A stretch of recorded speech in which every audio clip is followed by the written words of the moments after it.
Hi everyone, कैसे हो आप लोग। आई नो काफ़ी स्ट्रेस में होंगे क्योंकि नीट में अब सिर्फ 4 महीने बचे हैं। तो आज इस वीडियो में बात करेंगे कि आपको बायो को कैसे अप्रोच करना है, क्या आपकी स्ट्रैटेजी होनी चाहिए कि बायो में आपको 360 और 360 स्कोर आए। प्रॉब्लम पता है क्या है कि काफ़ी सारे बच्चे, ऑलमोस्ट सारे बच्चे ही सोच लेते हैं कि बायो में 300 प्लस स्कोर करना बहुत आसान है और ईजिली आ जाता है। लेकिन जब आप लोग मॉक टेस्ट देते हो तो रियलिटी है कि लेस देन 5% बच्चे ही 300 प्लस स्कोर कर पाते हैं और मेजोरिटी बच्चे 240 to 50 के अराउंड रह जाते हैं। दूसरा इशू ये आता है कि जब आप लोग मॉक टेस्ट देते हो तो आप लोग सोचते हो कि बायो का सेक्शन हम 40 मिनट्स में कर लेंगे, लेकिन करते करते 1 आवर 20 मिनट्स लग जाते हैं। इस वजह से आपका पूरा मॉक टेस्ट भी नहीं हो पाता और आपका ओवरऑल स्कोर खराब हो जाता है। इसका रीज़न ये है कि आप लोग सोचते हो कि बायो में वन लाइनर क्वेश्चन आते हैं और वो इजीली हो जाते हैं, लेकिन ऐसा नहीं है। बायो में कितने डिफरेंट टाइप के क्वेश्चन आने लग गए, एजर्शन, रीजन, स्टेटमेंट बेस्ड। वहाँ पे टाइम लगता है उन्हें पढ़ने में। उसके लिए आपको प्रैक्टिस करनी होगी, एनसीईआरटी को बार बार रीड करना होगा, रिवाइज करना होगा। तो आज यही टॉपिक पे बात करेंगे कि आपकी क्या स्ट्रैटेजी होनी चाहिए। तो वीडियो को एंड तक देखना, एंड में आपको एक सरप्राइज भी है। So now let's start the video. देखो, पहली चीज़ तो ये है कि अभी कोई भी बच्चा बायो में तो एटलीस्ट जीरो पे नहीं होगा। इतना तो मैं मानूंगी कि आप बेशक फिजिक्स में जीरो पे हो सकते हो, केमिस्ट्री पे जीरो हो सकते हो, लेकिन बायो बायो तो आपने पढ़ी होगी और आपको आता होगा कुछ ना कुछ। कुछ चैप्टर्स आपकी बैकलॉग होंगे, लेकिन कुछ आपको आता है। वो आपको सबसे पहले देखना है कि आपको क्या आता है और क्या नहीं आता। तो अभी आप एक लिस्ट बना के लिख लेना कि आपको कौन कौन से चैप्टर्स आते हैं और कौन कौन से चैप्टर्स ऐसे जो आपने नहीं पढ़े। तो अब जो चैप्टर्स आपने नहीं करे वो आपको कंप्लीट करना है। उसके लिए आपको लेक्चर देखना है। तो कौन सा देखना है, कहाँ से देखना है, तो मैं तो यही बोलूँगी कि आप प्रचंड से देख लो, ठीक है। वन शॉट पे जाओ, कोई दिक्कत की बात नहीं। बायो के लिए तो आप वन शॉट बिल्कुल करा करो। बायो का फिजिक्स केमिस्ट्री के लिए भी कर सकते हो। आप इस साल का प्रचंड करो या लास्ट ईयर का करो, कोई भी उम्मीद करो, या फिर कहीं और से भी अगर आपको पढ़ना है जहाँ पे एनसीईआरटी बेस पढ़ाया है तो आप बिल्कुल पढ़ सकते हो, ठीक है। बस एक बात का ध्यान रखना कि एनसीईआरटी बेस लेक्चर आपको करना है, आउट ऑफ एनसीईआरटी आपको नहीं पढ़ना। बिल्कुल भी मत सोचना कि क्या वन शॉट इनफ है, क्या हमारा वन शॉट से सिलेक्शन हो जाएगा। बिल्कुल इनफ है। अभी जितना आपके एनसीईआरटी में लिखा है ना, आपको उतना आना चाहिए बहुत अच्छे से, क्योंकि वही आपके एग्जाम में पूछा जाएगा। एक बार सिलेक्शन ले लो, उसके बाद आपको जितना एक्स्ट्रा पढ़ना है एमबीबीएस में आनी हो तो पढ़ लेना, ठीक है। एमबीबीएस वाली पढ़ाई अभी मत करो। और अभी टाइम है भी नहीं उस चीज़ का। अगर अभी आप फालतू एक्स्ट्रा करने में लगे रहोगे तो जो अभी आपको करना है, जो रिक्वायर्ड है, जो नेसेसरी है, वो रह जाएगा और वो आपको नहीं छोड़ना। तो पहले अपनी एनसीईआरटी को बहुत अच्छे से कर लो, जितना टाइम मिले तो उतना रिवाइज करो। आउट ऑफ एनसीईआरटी आप करने का बिल्कुल भी टाइम है नहीं, तो go with the one shot. और जैसा कि आपको भी पता है कि सिर्फ क्लासेस लेने से कुछ नहीं होगा, आपको प्रैक्टिस करनी होगी, टेस्ट देने होंगे। तो इसमें टेक्स्ट बुक पास प्रो आपकी हेल्प करेगा। यहाँ पे आपको 141 प्लस मॉक टेस्ट मिलेंगे नीट के with similar interface. 9 plus previous year paper है, 10 प्लस फुल मॉक टेस्ट है, एंड 90 प्लस चैप्टर टेस्ट है, एंड अ लॉट मोर। और अमेजिंग बात ये है कि ये टेस्ट सीरीज आपको ₹1 पर डे से भी कम प्राइस में मिलेगी। अगर आप लोग मेरा कोड अना12 यूज़ करोगे, इससे आपको 12% डिस्काउंट मिल जाएगा। हर टेस्ट के बाद आपको डिटेल सोल्यूशन और डिटेल्ड एनालिसिस मिलेगी, जिससे आप अपने वीक एरियाज और स्ट्रॉन्ग एरियाज को आइडेंटिफाई कर पाओगे और वीक एरियाज पे वर्क कर पाओगे। And the good thing is कि आप एक टेस्ट सीरीज को जितनी बार चाहे उतनी बार ही अटेम्प्ट कर सकते हो। तो एक बार आपको टेस्ट सीरीज ज़रूर एक्सप्लोर करनी चाहिए। वेबसाइट पे आपको फ्री टेस्ट सीरीज मिल जाएगी, आप जाके वहाँ पे अटेम्प्ट करो। एंड अगर आपको अच्छी लगे तो आप ज़रूर बाय कर सकते हो यूजिंग माई कोड अना12। The value they are providing is incredible and बहुत ज़्यादा अफोर्डेबल है, so you should definitely go and try it. Okay, so now next बात आती है नोट्स की। काफ़ी सारे बच्चे बोलते हैं कि दी नोट्स बनाए या नहीं बनाए। देखो, बायो में नोट्स बनाने की कोई ज़रूरत नहीं है, मैंने भी नहीं बनाए थे। आप एक बात बताओ, आपको एनसीईआरटी की एक एक लाइन पढ़नी है। आप उस एनसीईआरटी से एक लाइन कम नहीं पढ़ सकते और एक लाइन ज़्यादा पढ़नी नहीं है, तो फिर सेम चीज़ को दोबारा कहीं लिखकर क्या फ़ायदा। क्यों टाइम वेस्ट करना। नोट्स बनाने में बहुत टाइम लग जाता है और अभी आपके पास बिल्कुल भी टाइम नहीं है। जितना आपके पास टाइम बचा है ना, उसको यूज़ करो पढ़ाई करने में, पढ़ने में। नोट्स बनाने से बेटर है आप उतने टाइम में एनसीईआरटी को 2 बार और रीड कर लो, वो ज़्यादा बेनिफिशियल रहेगा आपके एग्जाम में। तो नोट्स बिल्कुल भी नहीं बनाने, आप अपनी एनसीईआरटी को ही रीड करो जितनी बार हो सकता है। बहुत सारे बच्चे बोलते हैं कि देखिए, एग्जाम से पहले, जब मॉक टेस्ट से पहले हमें सारा सिलेबस रिवाइज करना होता है, क्या तब भी हमें एनसीईआरटी ही रीड करनी है? तो आपको तब भी एनसीईआरटी ही रीड करनी है। लेकिन अगर आपको बीच में रिवाइज करना है या फिर अगर आपको टाइम नहीं मिल पा रहा और आपको जल्दी रिवाइज करना है, तो आप उसके लिए शॉर्ट नोट्स या माइंड मैप चूज़ कर सकते हो। प्रॉपर नोट्स आपको तब भी नहीं बनाने। एंड ऑलवेज ट्राई, जब भी आप एनसीईआरटी को रीड कर रहे हो, ठीक है, हाईलाइट जरूर करा करो। आपने आज एक बार ही एनसीईआरटी रीड करी, जब आप दोबारा रीड करोगे तो जो पॉइंट्स आपको नए लग रहे होंगे, आपको ऐसा लग रहा होगा कि आप भूल चुके हो, उन्हें हाईलाइट करो, ठीक है। अगली बार जब रीड करोगे देन अगेन सेम पॉइंट्स को हाईलाइट करो। इस तरह हाईलाइट करते करते आपके पास एनसीईआरटी के वो पॉइंट्स हाईलाइट हो जाएंगे जो आप भूल जाते हो एनसीईआरटी को रीड करने के बाद बहुत जल्दी। तो वो पॉइंट्स अगर आपको पता है कि ये पॉइंट मैं बहुत जल्दी जल्दी भूल रहा हूँ, तो बस बार बार उन्हीं पॉइंट्स को फिर देख लिया करो। पूरी एनसीईआरटी रीड करने की नीड नहीं होगी एंड टाइम पे, तो वो आपको आगे लॉन्ग टर्म बेसिस पे बहुत हेल्प करने वाला है। तो एनसीईआरटी को हाईलाइट करने की आदत डाल लो। एंड गुड न्यूज़ इसकी, जो आपको mind maps and short notes में कह रही हूँ, आपको कुछ बनाने की नीड नहीं है। मेरे टेलीग्राम चैनल पे आपको सब कुछ अपलोडेड मिल जाएगा। लिंक आपको डिस्क्रिप्शन में मिल जाएगा, वहाँ पे जाओ, वहाँ पे बहुत सारा मटेरियल अपलोडेड है आपकी नीट के लिए। सो बहुत हेल्प होगा आपको। सो वहाँ पे ज्वाइन करना है, वहाँ से लो और यूज़ करो, ठीक है। कोई नीड नहीं आपको बनाने की, बस पढ़ाई कर लो इस टाइम पर। नेक्स्ट चीज़ आती है आपको क्वेश्चन प्रैक्टिस। देखिए आपको क्वेश्चन प्रैक्टिस करनी है। अब एक बात बताओ, बच्चे केमिस्ट्री और फिजिक्स की बहुत क्वेश्चन प्रैक्टिस करते हैं लेकिन बायो की नहीं करते, क्यों? इतना डिस्क्रिमिनेशन क्यों है? अगर आप बायो के क्वेश्चन प्रैक्टिस करोगे नहीं तो फिर मार्क्स भी नहीं आएंगे यार। आपको तीनों सब्जेक्ट्स को इक्वली ट्रीट करना पड़ेगा। हमें मानते हैं बायो ईजी है तो ज़्यादा टाइम हमें उसको देना जो हमारे वीक सब्जेक्ट्स होते हैं, लेकिन अगर आप बिल्कुल ही निगलेक्ट कर दोगे, बिल्कुल क्वेश्चन प्रैक्टिस नहीं करोगे, तो फिर तो आपके मार्क्स नहीं आने वाले। फिर 360 तो नहीं आएगा, 240 250 का टारगेट है तो वो आ सकता है। देखो 360 लाना मुश्किल ज़रूर है लेकिन इम्पॉसिबल नहीं है, मेहनत लगेगी और आ सकते हैं। इवन 360 का टारगेट करोगे ना तो 340 350 तक तो पहुँच जाओगे, जो बहुत अच्छा स्कोर है। देखो एफर्ट्स तो डालने पड़ेंगे। बायो सबसे ईजी ज़रूर है लेकिन सबसे ज़्यादा हाई वेटेज भी सीखिए। जितना ज़्यादा लाइटली लोगे उतना ज़्यादा नुकसान रहेगा, ठीक है। ईजी सब्जेक्ट है, 360 आ सकते हैं तो फेच करो वहाँ से, ठीक है। ईजी करके साइडलाइन मत करना बिल्कुल भी, ठीक है। अब आप यहाँ पे थोड़ा सा स्मार्टली कर सकते हो क्योंकि आपके पास अब टाइम कम बचा है, तो आप अपना जो टाइम जो आपको क्वेश्चन प्रैक्टिस का लगाना है आप उन क्वेश्चन की करो जो आपके जहाँ पे नंबर कटते हैं, ठीक है। वन लाइनर क्वेश्चन मोस्टली हर बच्चा कर लेता है, एनसीईआरटी पढ़ोगे आप कर लोगे, लेकिन assertion, reason, matching, correct incorrect, statement based, ऐसे वाले क्वेश्चन जो है जहाँ पे आपके मार्क्स जाते हैं, जहाँ पे आपको मॉक टेस्ट में भी टाइम लगता है पढ़ने में, जहाँ पे आपकी स्पीड एक्यूरेसी भी आनी चाहिए, तो उस केसेस के लिए आप इन क्वेश्चन की प्रैक्टिस करो।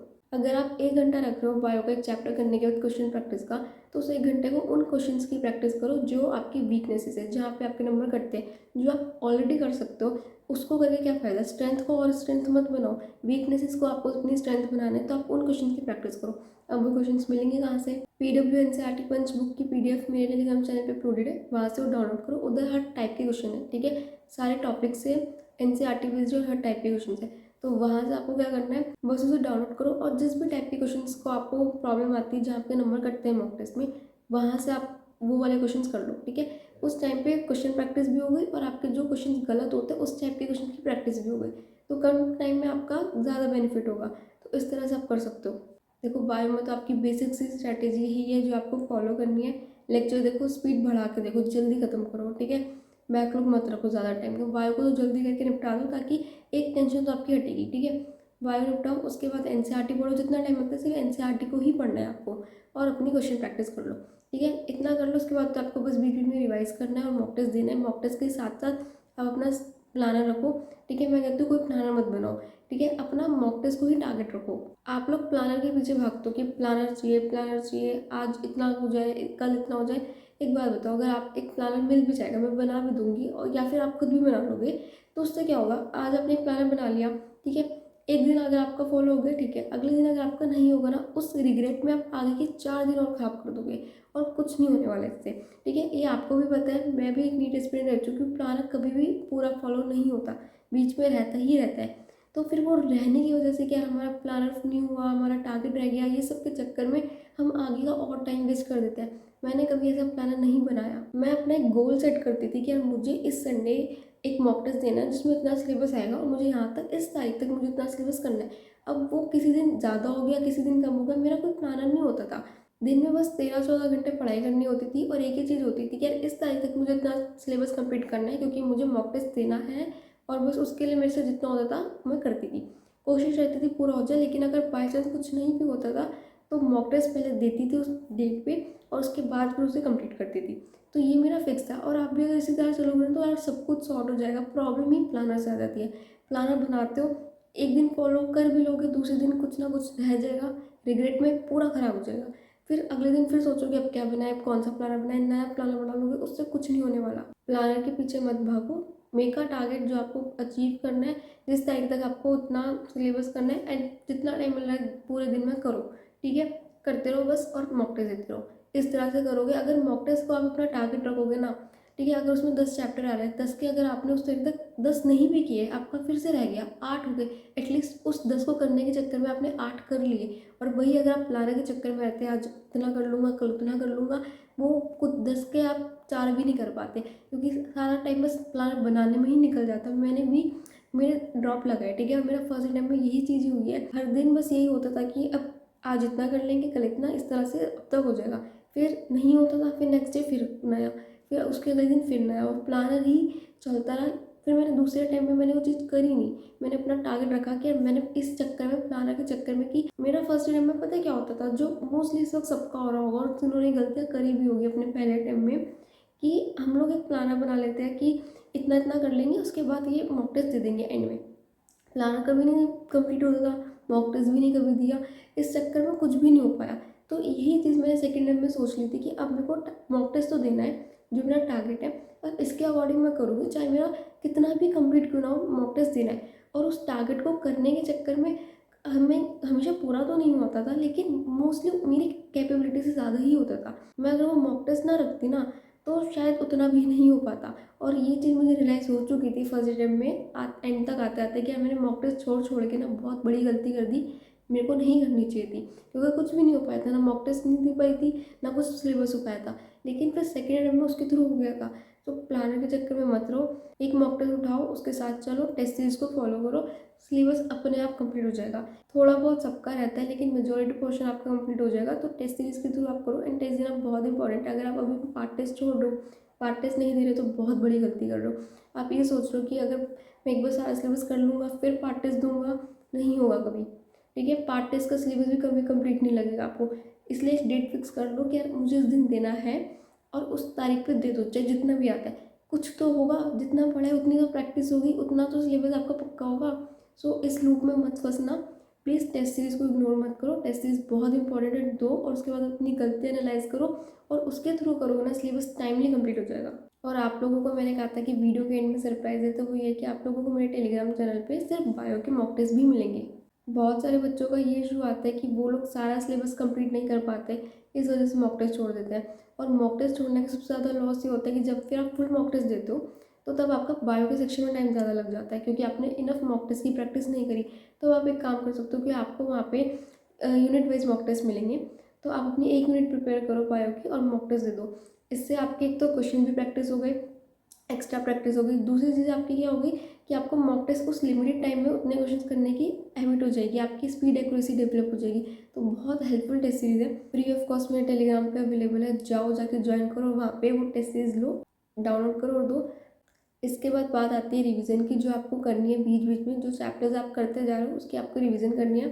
ठीक है, रिवीजन के लिए आप आइदर एनसीईआरटी रेफर करो, नहीं करनी, कम टाइम है, short notes mind maps uploaded है टेलीग्राम चैनल पे, वहाँ से वो उठाओ, रिवाइज करो। ठीक है, बीच बीच में उसे रिवाइज करते रहा करो, ताकि वो चैप्टर्स आपको याद रहे।